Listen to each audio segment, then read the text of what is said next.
जय हिंद साथियों, नमस्कार, राधे राधे, जय श्री कृष्णा। कैसे हो आप सभी? आवाज़ आ रही है? जल्दी से कमेंट करके बताइए अगर आवाज़ आ रही है तो। हमारी बात चल रही थी पशु परिचारक भर्ती 2023 पर, जिसमें हमारा जो बी पार्ट था वो चल रहा था। ठीक है, अगर आपको भी इस एग्ज़ाम में 45 नंबर पक्के करने हैं, ठीक है, हाँ जी बिल्कुल, पूरा कोर्स करवाएंगे। ठीक है, आप टेंशन मत लो। ठीक है जी, तो आपको भी अगर 45 नंबर पक्के करने हैं तो इस क्लास से अंत तक जुड़े रहना।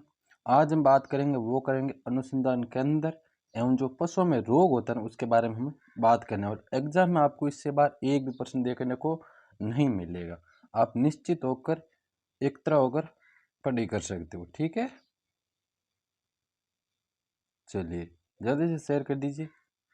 अगर आपने वो पहले वाला पार्ट नहीं देखा है, पशु गणना के बारे में, सर्वाधिक वृद्धि किस में हुई थी, न्यूनतम वृद्धि किस में हुई थी, तो वो हमने बात कर ली है। आप वो जाकर पार्ट एक बार जरूर देख लें। ठीक है, तो चलिए एक क्लास को शेयर कर देना आप सभी साथी, और करते हैं हम क्लास को कंटिन्यू। चलिए चलिए देखिए, अगर आपसे पूछा जाए प्रश्न क्या आएगा कि केंद्रीय ऊंट प्रजनन केंद्र कहाँ पर है, तो आपको सीधा क्या करके आना, जोहड़बीड़ बीकानेर। कहाँ पर है केंद्रीय ऊंट प्रजनन केंद्र? कहाँ पर हो जाएगा, जोड़बीड़ बीकानेर। अगर आपसे पूछे इसकी स्थापना कब की गई, तो सीधा क्या कर देना, 1984 में इसमें इसकी क्या हुई थी, स्थापना हुई थी। ठीक है, अगला आपसे पूछे जाए केंद्रीय बकरी अनुसंधान केंद्र कहाँ पर है, क्या प्रश्न आएगा, केंद्रीय बकरी अनुसंधान केंद्र कहाँ पर है, तो वो कहाँ पर हो जाएगा मेरे पे, अविका नगर टोंक। कहाँ पर हो जाएगा, अविका नगर टोंक मालपुरा। ठीक है, ये आपको नोट करके रखना है। ठीक है, अगर आपसे पूरी इसकी स्थापना कब हुई थी, तो आपको स्थापना भी याद रखना, वो कब हुई थी, 1962 में इसकी क्या हुई थी, स्थापना हुई थी। अगर आपको इसकी पीडीएफ चाहिए तो आप अभी जाकर टेलीग्राम चैनल ज्वाइन कर लेना। ठीक है, इसके जीके पॉइंट के नाम से टेलीग्राम चैनल है, वो आप जाकर ज्वाइन कर, आपको संपूर्ण कोर्स वो फ्री करवाया जाएगा इसी प्लेटफॉर्म पर।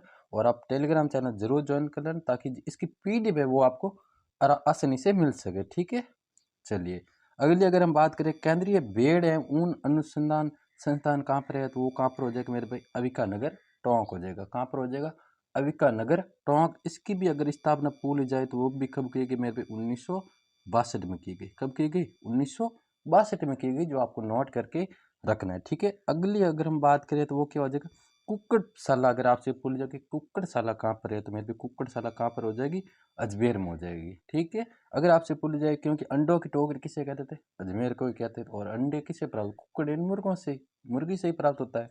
ठीक है, अगला अगर हम बात करें शुक्र प्रजनन केंद्र कहाँ पर हो जाएगा, तो मेरे वो कहाँ पर हो जाएगा, अलवर हो जाएगा। कहाँ पर हो जाएगा, शुक्र अलवर में हो जाएगा। कौन सा, शुक्र।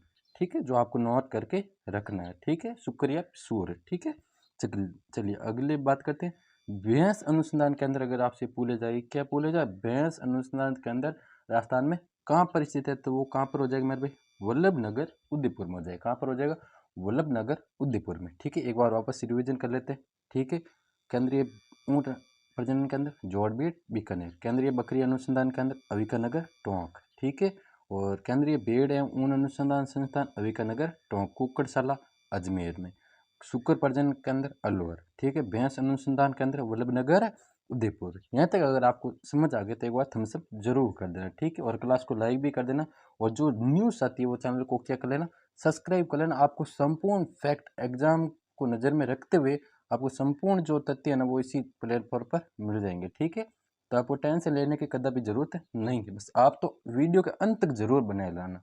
ठीक है, चलिए अगली बात करते हैं हम।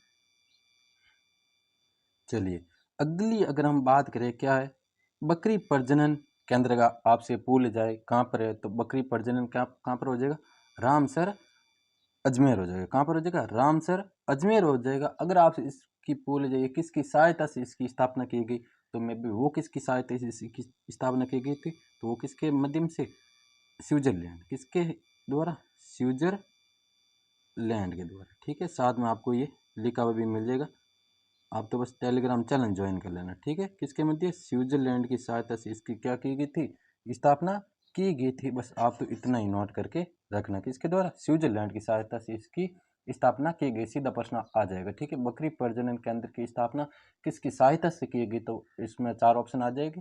ठीक है, तो उसमें स्विट्जरलैंड होगा, आपको स्विट्जरलैंड करके आना। ठीक है, चलिए अगली अगर हम बात करें, मूरा नस्ल की भैंस का प्रजनन केंद्र कहाँ पर है? क्या प्रश्न आएगा? मूरा नस्ल की भैंस का प्रजनन केंद्र कहाँ पर है? तो मेरे भाई कुमेर भरतपुर में। कहाँ पर है? कुमेर भरतपुर में। ठीक है, और अगली अगर हम बात करें, राज्य भेड़ प्रजनन फोरम क्या है? अगर आपसे सीधा पूछा जाए भेड़ प्रजनन फोरम, ठीक है, तो मेरे भाई कहाँ पर हो जाएगा? फतेहपुर सीकर हो जाएगा। कहाँ पर हो जाएगा? फतेहपुर सीकर। और राज्य भेड़ प्रजनन फोरम अगर आपसे पूछा जाए तो वो कहाँ पर हो जाएगा? फतेहपुर सीकर, जयपुर, माकलिया नागौर और चित्तौड़गढ़। इनमें आपको 4 ऑप्शन दे देगा, निम्न में से किस जिले में राज्य भेड़ प्रजनन फोरम स्थित नहीं है? ठीक है, उसमें एक दे देगा सीकर, दूसरा दे देगा जयपुर, तीसरा दे देगा नागौर और चौथा दे देगा जोधपुर। तो उसमें जोधपुर नहीं होगा। ठीक है, बस इतना आपको नोट करके रखना है। ठीक है, अगली अगर हम बात करें मेरे भाई, पुल मदर फॉर्म अगर आपसे पूछा जाए तो वो कहाँ पर हो जाएगा? चांदनगांव जैसलमेर हो जाएगा। कहाँ पर हो जाएगा? चांदनगांव जैसलमेर। क्या है? Bull mother farm. ठीक है, अगली अगर हम बात करें, गाय भैंस का कृत्रिम गर्भधारण केंद्र कहाँ पर है? ठीक है, तो वो कहाँ पर हो जाएगा? मंडोर, जोधपुर और बस्सी जयपुर। ठीक है, फिरोजन सीमेंट बैंक भी कह सकते हैं हम। ठीक है, चलिए कहाँ पर हो जाएगा? एक तो मंडोर, जोधपुर और बस्सी जयपुर। क्या है? गाय भैंस का कृत्रिम गर्भधारण केंद्र। चलिए अगली अगर हम बात करें, केंद्रीय अश्व प्रजनन केंद्र अगर आपसे पूछा जाए तो कहाँ पर? केंद्रीय अश्व प्रजनन वो कहाँ पर हो जाएगा मेरे पे? बिल्लाड़ा जोधपुर हो जाएगा। कहाँ पर हो जाएगा? बिल्लाड़ा जोधपुर। ठीक है, चलिए यहाँ तक अगर आपको समझ आ गया तो एक बार थम्स अप जरूर कर दीजिए। अगर समझ आ गए अच्छी बात है, अगर समझ आ गया तो देखो एक बार वापस रिवीजन कर लेते हैं, क्योंकि एग्जाम के रिलेटिव जो प्रश्न है वही हम लेकर आए। ठीक है, बकरी प्रजनन केंद्र रामसर अजमेर, मूरा नस्ल की भैंस का प्रजनन केंद्र कुमेर भरतपुर, राज्य भेड़ प्रजनन farm Fatehpur Sikar Jaipur, Bankaliya Nagaur Chittorgarh, bull mother farm Chandangaon Jaisalmer, गाय भैंस का कृत्रिम गर्भधारण, ठीक है, मंडोर जोधपुर और बस्सी जयपुर, और केंद्रीय अश्व प्रजनन वो कहाँ हो जाएगा? बिल्लाड़ा जोधपुर हो जाएगी। ठीक है, चलिए अगली बात करते हैं अगली स्लाइड पर, उसमें क्या दे रखा, चलिए इस पर बात करते हैं हम। चलिए अगर आपसे पूछे जाए क्या कि मारवाड़ अश्व प्रजनन एवं अनुसंधान केंद्र कहाँ पर है? इंपॉर्टेंट प्रश्न है, कई बार एग्जाम आ चुका है। मारवाड़ अश्व प्रजनन एवं अनुसंधान केंद्र कहाँ पर है? तो मेरे वो कहाँ पर है? केरू जोधपुर में है। कहाँ पर है? केरू जोधपुर में। ठीक है, अगर हमने वो बात भी की थी शुक्र या फिर सूर फार्म, वो कहाँ पर हो जाएगा? अलवर। शुक्र या फिर सूर कोई भी आ जाए तो उसमें आपको क्या करना? अलवर करना। क्या क्योंकि इसमें आर है पीछे अर, तो अलवर से आपको अर से निकाल लेना, अलवर निकाल लोगे ना। चलिए अगली अगर हम बात करें, केंद्रीय पशु अनुसंधान केंद्र कहाँ पर है? तो वो कहाँ पर हो जाएगा? सूरतगढ़ गंगानगर। इंपॉर्टेंट प्रश्न है। ठीक है, कहाँ कौन सा? केंद्रीय पशु अनुसंधान केंद्र कहाँ पर है मेरे भाई? सूरतगढ़ गंगानगर हो जाएगी। ठीक है, अगली अगर हम बात करें, राज्य गोवंश प्रजनन केंद्र कुमेर भरतपुर, नौर हनुमानगढ़, बस्सी जयपुर, वडग झालावाड़। ठीक है, यहाँ पे आप मार खा जाओगे, डग को देकर कहीं डी की याद मत कर लेना। ठीक है, क्योंकि डी कभी जिला भी बन गया। ठीक है, तो डग आएगा तो क्या कर कहना? झालावाड़। राज्य गोवंश प्रजनन केंद्र कुमेर भरतपुर, ठीक है, नौर हनुमानगढ़, बस्सी जयपुर और डग झालावाड़। एक बार वापस रिविजन कर लेते हैं। मारवाड़ अश्व प्रजनन एवं अनुसंधान केंद्र केरू जोधपुर, सुअर फार्म अलवर। ठीक है, केंद्रीय पशु अनुसंधान केंद्र कहाँ पर हो जाएगा? सूरतगढ़ गंगानगर। राज्य गोवंश प्रजनन केंद्र कुमेर भरतपुर, कौन सा हो जाएगा? कुमेर भरतपुर, नौर हनुमानगढ़, बस्सी जयपुर और डग झालावाड़। बस ये आपको याद करके रखना है। चलिए अगली बात करते हैं, और एक बार शेयर कर दो क्लास को। शेयर नहीं किया आपने, मैं बिल्कुल भी शेयर नहीं किया आपने क्लास को। चलिए जल्दी से शेयर कर दो एक बार क्लास को। चलिए आगे चलते हैं।